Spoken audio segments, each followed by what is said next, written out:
Hello, Joel, Ron, and Mike. I'll go through this presentation so you've got a recording of it. If you want to speed it up, slow it down, just take a look at all the detail in here. We've put a ton of thought into making these two electrolytes, although we're obviously open, and of course we'll include, when you direct this to price it with your egg antibodies at your prescribed levels. And I would say too, you'll see in the quote sheet that there's incorporation of bacillus and the upcharge to do that. I'll send that in a separate email as regards to that technology. But I just want to spend 10, 15, 20 minutes, however I can kind of crash through this and hit the high points of our two electrolyte type strategy. So I always start with the need. Why is there a need for an electrolyte? And this study, I think, points towards why calves die. It does a great job, better than any I've seen, of pointing towards why calves die when they get severe diarrhea. It was done in Germany.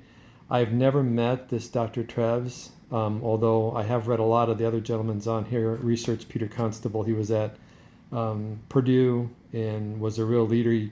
He trained Jeff Smith, the guy that I was telling you about from NC State formerly. I think now he might be with Pfizer, but he did a great job educating the market on the need for electrolytes, what makes a good electrolyte, what are the attributes of it. Really is highly recognized, and he earned that spot for being an electrolyte kind of guru in the bovine veterinary field. So the authors of this are reputable. I've heard some Europeans explain this. Dr. Treves is a real quiet kind of leader in Europe. But if you read the full paper, it's a beautiful paper, and it's a simple model. It was producers would bring in Bavaria, maybe a group of calves to the vet teachers college, or I assume sometimes he'd send out his students to farms, and they would make physical assessments of those calves, and then also draw blood and then measure blood gases. And there's certain measures you can look at, things like acidemia from a bunch of different directions, and from those blood gas measures, obviously pH being one of them. And then after 48 hours after making those assessments, they would get reports back which individual calves lived or died. And so then they'd have two piles of data. They'd have a pile of data on calves that lived, that came in with severe diarrhea, and the physical and blood parameters of those that died. And then they could compare them. So what did calves die from? Well, I mean, the physical assessments, the clinical assessments aren't going to be a surprise. They showed a lack of suckling reflex. They were depressed, recumbent, oftentimes couldn't get up, eyeball recession. They suffered from sepsis and hypothermia. But the laboratory findings, I thought, a couple of these were rather interesting. Blood acidemia, any veterinarian and all that, that's why they go down. Blood glucose surprised me, and excessive sodium really surprised me. So the take-home message was that calves die when they come in, when they have profound diarrhea or have, diarrhea. They're going to die from either acidemia, low blood glucose level, or sodium toxicity. Those are going to be great indicators that need to be corrected. Correcting blood acidemia. In this study, it didn't take a big move. You can look in the bottom right-hand corner where blood pH between the non-survivors and the survivors, it wasn't what looked like a big numeric difference, but there was statistical significance. And obviously the lower pH was bad. What corrects blood acidemia? Well, there is some really nice research that's published to show that blood buffers do it. The graph on the left was calves that were induced, inoculated with rotavirus and coronavirus, and then treated with either a electrolyte containing sodium bicarbonate at a high level, 80 milliosmoles per liter, or the same concentration of sodium acetate. And both of them corrected blood acidemia. There was no statistical difference between the two, but if you didn't have a blood buffer, the recovery rate was much lower. The study reported on the right, I think, is really interesting, because the gold standard that I always heard about from leading veterinarians and production calf companies, and I've been on calf ranches, that the go-to is a bag of ringers, a bag of fluids. Ringers has some modest levels of other electrolytes and things like that in it too. But In this study, they compared either giving them these diarrheic calves that were induced with diarrhea, either a sodium acid containing, induced with parameters that would cause a severe diarrhea, were either provided an acetate containing electrolyte or given ringers. And they found that the acetate containing electrolyte resulted in a much faster resuscitation than with what I would always consider the gold standard, a lactated ringer. They also, of course, the acetate raised blood glucose level up 8 hours post-treatment and raised blood glucose within 2 hours. And that was at a much higher rate than what the ringer did once it was administered. So in those two leading causes of death in diarrheic calves, the acetate containing electrolyte helped correct those, while the ringer did not really immediately.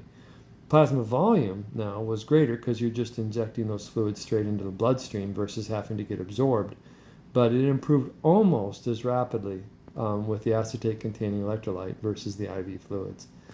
All treatments increased hydration and increased blood pH. So really the bottom line here is if you have a properly formulated electrolyte, it can help you minimize the need a lot and maybe reduce your reliance a lot on ringers to save diarrheic calves. There's also a concern that if you go with sodium bicarbonate, that you're going to leave this gastric bactericidal barrier open. And this is, the abomasum has a low pH, and if you're below a pH of 3, or it won't multiply at least when it's below a pH of 5, and it'll kill salmonella when below 3.4 and won't multiply in pH that's less than 5.5. So maintaining that low abomasal pH is really important for keeping those manure meals that those calves always seem to get from either their, typically from their environment. The abomasal is the first, pH is the first line of defense. And when you feed electrolytes containing sodium acetate, the study on the left, this was one that Jeff Smith did, and he shared these slides with me. But over a 24-hour period, if you fed a sodium acetate containing electrolyte, he found that about 10% of the day you've got a pH above 5.5. In other words, in that danger zone where Salmonella or E. coli could have a big party, proliferate, and take control of the calf. If you had sodium bicarbonate type electrolyte, then you're dealing with more like 35 to 44% of the day. So a much longer period of time where it affected the abomasal pH.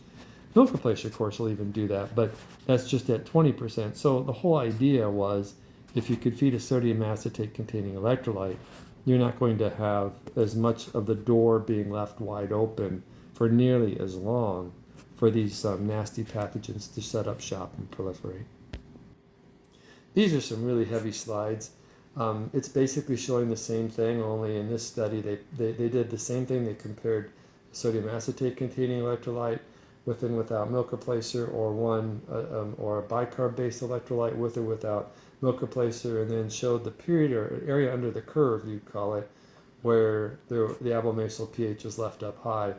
And then they pulled the abomasal fluid out to measure this too when they inoculated it with E. coli, and they found there was much more E. coli proliferation in the rumen fluid harvested from calves fed sodium bicarb instead of sodium acetate. So they actually demonstrated in the fluid from a calf administered these two types of electrolytes E. coli growth. Another way of looking at it, you're welcome to read this busy slide on your own. So the bottom line is that both are equally effective, sodium acetate or sodium bicarb, in correcting acidemia with a diarrheic calf. And we actually have a Journal of Dairy Science study where we found no difference. They both resulted in the same recovery rate. All the calves recovered. That we treated calves with diarrhea on either type of electrolyte. One composed of primarily bicarb, one composed primarily of sodium acetate. But bicarb, it's less expensive, which is nice. It's much easier to work with in formulas. I'm going to show you some of the rubbish you can make. If you use sodium acetate in the wrong type of formula, it's really reactive with glucose sources. It can create all kinds of product handling problems, but we figured those out. But then sodium acetate, it's metabolized in the liver, and then the blood buffers are released there, and that's why it doesn't result in the abomasal pH being up so high for so long. So the treatment type product that we proposed it has 51 milliosmoles per liter of total blood buffer, which is a pretty ideal rate total. And we have to put some sodium citrate and potassium citrate in there to reach those levels and not experience some of the acetate problems. So it's a formulation issue where we're kind of capped out on how much sodium acetate we can use in this type of electrolyte. The second grim reaper of death, I like to call it, there were 3 grim reapers of death. The first was acidemia, and the second was low blood glucose. So I always think of my dad in the nursing home at the end of his life. My sister and I moved him up to my hometown, and he needed to be in a nursing home. And I would see him pretty much every day that I was home, not traveling, even if it was just for a brief time. But sometimes a orange juice or a Coke would perk him up a little bit more, and we could have a little bit more engaging discussion because his blood glucose was really oftentimes quite low. And I saw it very demonstrably in somebody tried to communicate with me. And these calves, I think part of the problem you can see is that their blood glucose levels get way low, and 180 of the calves of the 1,400 that were diarrheic had a very low level of blood glucose, and they had a mortality in that subgroup of almost 50%. So this is an important thing to correct. Dextrose raises blood glucose, but it also raises osmolarity, and osmolarity ideally in an electrolyte, in a perfect world, from just an osmolarity perspective, you'd have it at 300 milliosmoles or lower, because what happens in the gut, and I always like to bring up the analogy of seawater. I think seawater is either 1,000 or 2,000 milliosmoles per liter. That salt in there, just solubilizes. There's lots of particles. And so in our bodies, we literally have to pull water out of our bloodstream or drink a lot of regular water with it to dilute it down to eventually getting to 300 milliosmoles per liter to when it can be absorbed. Because bodily fluids, including blood, are 300 milliosmoles per liter in osmolarity. And you have to be below that to go through the gradient, it's called, to be absorbed in the small intestine and get into the bloodstream. And whole milk does that quite readily because it too is right around 300 milliosmoles per liter. But if you're going to add dextrose and add enough sodium, enough blood buffers, then you're going to be above 300. You really can't avoid it. And that calf needs to have its blood glucose raised. So I like to formulate a big dose, like 3 or 4 ounces, preferably close to 4, with a whole bunch of that being dextrose, because then you can raise blood glucose levels and your osmolarity isn't that high. The treatment product that we suggest, when you put 4 ounces and create 2 liters of oral electrolyte solution, you've got about 500 milliosmoles per liter. Very acceptable, won't be sitting in there very long, it'll get absorbed quite quickly. The third grim reaper of death, the first grim reaper of death was low blood glucose. We correct it with a blood buffer. The second grim reaper of death in the TREF study was low blood glucose, and we correct that with a lot of dextrose. The third grim reaper of death in TREF's findings was sodium toxicity. And you can see that 114 of the 1,400 calves had blood sodium concentrations that were nosebleed high. And in that subset, there was a 43.9% mortality. The Merck manual says that, why is sodium needed? Well, the calf loses a lot of sodium in its feces when it's diarrheic. A lot. And sodium is critical in the blood. It's critical in the fluid around the cells. It keeps body fluids in a normal balance. It plays a key role in normal nerve and muscle functions. And the total amount of sodium affects the amount of fluid in blood and around cells. So it's needed. And we have it in there high. We have it at 140 milliosmoles per liter in your treatment type product. In the maintenance type electrolyte, though, it's much, much lower, and it should be much, much lower because that product isn't designed, formulated, nor should it be used as a treatment type electrolyte. So if you've got hypernatremia, you can read the symptoms for yourself there. I always think of the former owner of Animix, a calf researcher, just sold the company not too long ago. But he was a practical veal guy, and he'd seen this before, where you have whey sources that were too high in sodium, and the sodium builds up in the calf, and you eventually have diarrheic calves, and you cause them a whole room of squirting veal calves. It's a mess. And so you need to manage your sodium levels, and This graph, you can stop and look at it. Salinity of the water is a concern, but if you look through there, it's really not that big of a concern. The big one is that you want to control the amount of sodium coming in through your milk replacer ingredients. The calf's going to deplete about 5.8 liters a day, but there's an old study, but a goodie, that measured all of the sodium in either a diarrheic calf or a healthy one. And the diarrheic calf had a lot extra losses daily. It was sodium depletion rates of around 1 gram per day in a healthy calf and over 2.3 grams per day in a diarrheic one. So that's why we need a lot of sodium and hit that calf quick with a whole bunch for 2 or 3 days. There's more here about hypernatremia, and it could be caused by, you could just use this as a reference.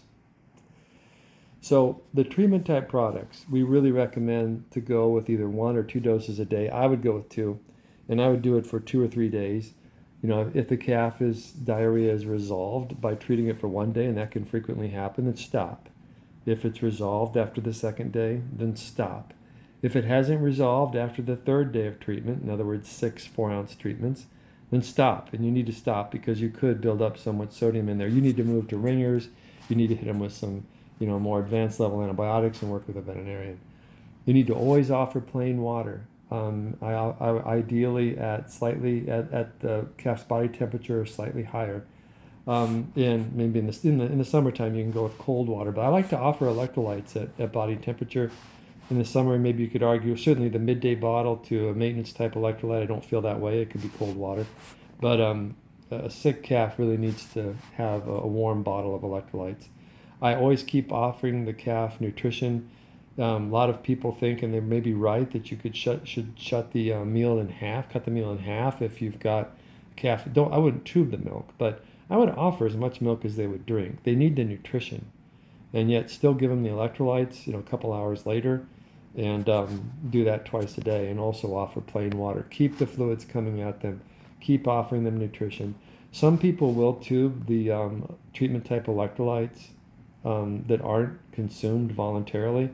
I think that's a great idea, but only if you can really do the practice properly and not put it down the wrong tube or do it in an unhygienic way. So these 2 options, I've laid out the treatment strategy. That's let's just go through it from left to right. You've got a low to high stress going from left to right. You've got a low investment on the left and a high investment all the way out. The ringers are quite expensive. You can look them up online. I think they've even gotten more expensive since COVID.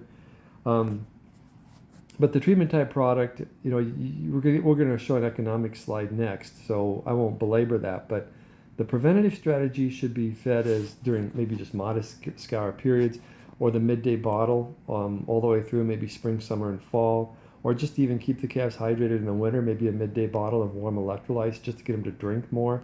The whole idea with these products is to keep them hydrated so that when they go into a diarrheic event, they're more hydrated and ready to go to defend themselves, but also to develop the rumen and to increase grain intake. And I'm going to show some slides here in a bit about how the palatability of our product could help do that.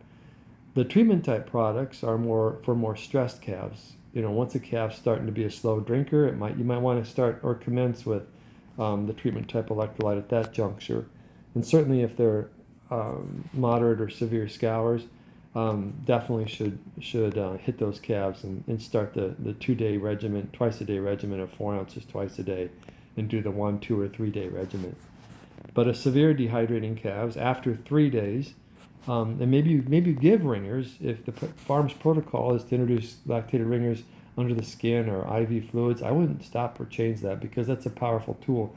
But they'll figure out for themselves, and you could tell them, keep doing that, but start using this treatment type electrolyte. You won't need nearly as much of those ringers, or you'll have less reliance on them. Here's the economics, and you've got the quote sheets. The basic electrolyte, again, is a 25-gram dose and 2 quarts of total electrolyte solution. The goals are just to safely continuous use electrolytes to keep them hydrated and to drive fluid intake, which is going to drive grain intake. I would offer 1 to 2 bottles per day. You could do this in the summertime. I think it'd be smart to do this all through the milk feeding period. maybe even post-milk feeding period, with the goal of driving fluid intake and thus keeping them hydrated and driving grain intake. But at minimum, I would use these when a calf's going through a modest scour period or any kind of stress. The treatment type product is a 4-ounce dose designed to be formulated to be used twice a day for 1 to 3 days and then stop. And you can see the various treatment costs. The basic electrolyte is less than a dime per calf your cost, versus the treatment type electrolytes in a 25-pound heat seal bag are going to be something less than 50 cents your cost, versus in a pail maybe 60 cents, or in a single dose pouch, a 4-ounce pouch, about 75 to 77 cents. We've done a whole battery of intake studies, and we hired a friend of mine who I've known for a long, long time, that an old acquaintance, I should say, but he had done veal calf research, and he's a guy my age, and he's one of the last veal calf growers left standing in Wisconsin. And the protocol is Steve fills his barn, and sometime like maybe at 8 or 10 days, we'll provide enough electrolytes. Blind, he doesn't know what the brand is or anything like that, just nothing about him. Just asked to feed electrolyte A at a prescribed rate in some warm water. Same as the warm water, he feeds at calf body temperature. The control, which is just plain water. And then come back an hour later, he does this at noon, and he feeds his calves like at 5 in the morning and then 4 o'clock at night. But then around noon, he was feeding water. So he'll feed like every other calf in the barn, because they're veal stalls. And so stall 1, 3, 5, 7 would get, say, an electrolyte. And this one was 25 grams in 2 quarts. This would be like, this is your maintenance type electrolyte. And then come back an hour later and measure, was it 100% consumed, 75% consumed, 50, 25, or none of it consumed. And we did reach statistical significance in increasing voluntary fluid intake. 77% of the calves that got the 25 gram per 2 quart dose of electrolytes consumed it all. And on the other end of the spectrum, 25% of the calves offered plain water, didn't drink a thing, versus just 11%. So the average score, so I could give a 1 through 5 score, is that it increased at 30% by putting the electrolyte in. 30%. Think about that a minute. 30%. So there's other things in here. It offers a maintenance level of key electrolytes like sodium and potassium, but not anywhere near enough to do the damage that I spoke of earlier with sodium toxicity. There is a bit of sodium citrate in there. It's a very low level of blood buffers. I wouldn't use sodium bicarbonate, although we could formulate. I wouldn't be afraid of it. There's not enough in there to keep that apple-maceal pH up high. But I think veterinarians are going to be onto this and going to be looking for electrolytes that have sodium bicarb in the ingredient listing, or maybe calf experts too, and it'll be a point of contention. So you just will use sodium citrate. They'll have a minor boost of glucose because of that 25 grams. It's going to be predominantly dextrose. There's a bit of glycine, and we have a lot of glycine in your treatment type electrolyte. That helps with sodium absorption, water absorption. There's some human work on that. There's one calf study. The World Health Organization, when they design electrolytes, they have dextrose and the basic electrolytes, and they also add a lot of glycine for this reason, for infants in developing world countries that are presented to clinics with dehydration associated with diarrhea. This is a very low osmolarity, so it's going to be hypotonic, meaning it's going to be promptly absorbed. We'd add B vitamins. There's a bunch of things in the quote sheet that you consider adding, and of course you could add your egg antibody, and that would be a great ideal way to get a gram into the calf every day. So the goal is going to be to promote fluid intake, replace lost electrolytes, provide a base load of glucose, and minimize dehydration. Water intake is really important for heat stress and for improving grain intake, and electrolytes will increase fluid intake, thus improving the calf's ability to both withstand heat and improve grain intake. And I'm going to deep dive on this a bit.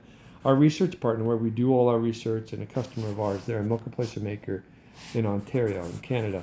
And they have some affiliations with people at the University of Guelph, which is really the leading calf research college in North America. Now, Guelph and Mapleview, and then researchers at University of Vermont tabulated all this data. But they just went through studies in the past. I'll show you a picture of what their place looks like so you can see. This is the place where the study was done. There's meters above each stall where they could measure water intake, fed both in a cup and in a nipple, whichever the calf prefers. I show the beautiful grain. Every time I've been there, it's some pretty grain. And I show you how they present it. They weigh their grain weekly and weigh back the refused orts. And so getting back into the study, they had Holstein and crossbred calves, 346 of them. They were fed a lot of milk. They peaked at 8 liters. And that was from arrival to 63 days of age. They offered solid feed that had 4% straw and a pellet, nearly 20% protein. That was offered free choice until day 84. So it included a pre-wean and post-wean period. And they measured water intake. And over the 84-day period, the calves consumed on average about 300 pounds of grain and 364 roughly liters of water. So here's the nugget. This is the take-home message. In that 84-day period, every extra liter of water that calf consumed correlated with an extra half a pound, 240 grams, of starter grain consumption. So think about that. If we got an extra 10 liters of water, that's an extra roughly 5 pounds of grain intake. 10 liters of water, we popped up in that one study about 30% involuntary water intake just on palatability. Now, I'm not saying that's going to result in a 30% increase in water intake, voluntary water intake, but it's going to increase in some. And we've actually had some growers who have used some of these types of products that have actually monitored total water consumption because they were feeding it in tanks, and it went up a lot. It was measurable. It was kind of very visual for them when they added these low 25 gram per liter electrolyte doses. So I've shown you that picture. The neat thing about it too was the researchers at the University of Vermont analyzed the data by week. This happened every single week. So it wasn't just like at weaning, it wasn't just at early rumen development period. It was week 2 through 12. Every single week they got a P less than 0.01. And even on week 1, when there was almost no grain consumption, there was enough difference to get a trend at P equals 0.09. I'm a big fan of Calf Notes. If you haven't discovered it yet, I encourage going there. Jim Quigley dishes out some really practical, good, but yet research-proven data. One of his notes, this is number 251, so there's a plethora of data to go pour through there sometime. But he just reviewed a paper, an oldie but a goodie, that measured losses of fluids in calves from either respiring in heat or sweating in heat. And they were put in chambers. I really don't remember all the details except that, but they exposed them to either no heat stress at 68 degrees Fahrenheit, and then they linearly increased it. They found water intake linearly increased as they went up to heat stress period of 95F. And you can see that at 68F, the respiratory and sweating losses were 1.7 liters a day. And once they got up to 95 degrees Fahrenheit, it was almost 7 liters a day. So you're looking at an extra, that's roughly 7 minus 2, an extra 5 liters of fluid a day just to compensate for the increased respiring and sweating that occur in heat stress in calves. So I've already went through this, the 25 gram product at $1.34 a pound at 7.4 cents per 25 gram dose. A midday bottle every day during hot weather, during routine scours at transport weaning. I would never add any electrolyte to milk or milk replacer solution. That's just a really bad idea. Always offer plain water after offering the electrolyte. And then this high sodium acetate with adequate glucose to really do the job has enough blood buffers, and they're balanced for strong ion difference, and that's proven as well to help correct with blood acidemia. We take that calculation into account in formulation.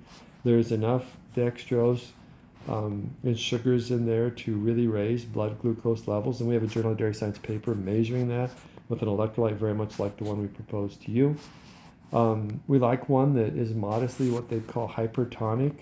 Yours is around 500 milliosmoles per liter, because that means there's enough glucose in there and enough electrolytes and enough blood buffers to address all the 3 grim reapers of death, which are blood acidemia, low blood glucose levels, and sodium toxicity. So we've got it right for that 2 or 3 year period, in 2 or 3 day period. Feed them twice a day, get them on, get them off as soon as they start healing up from the diarrhea. So there's enough glucose to do the job, but not excessive amounts.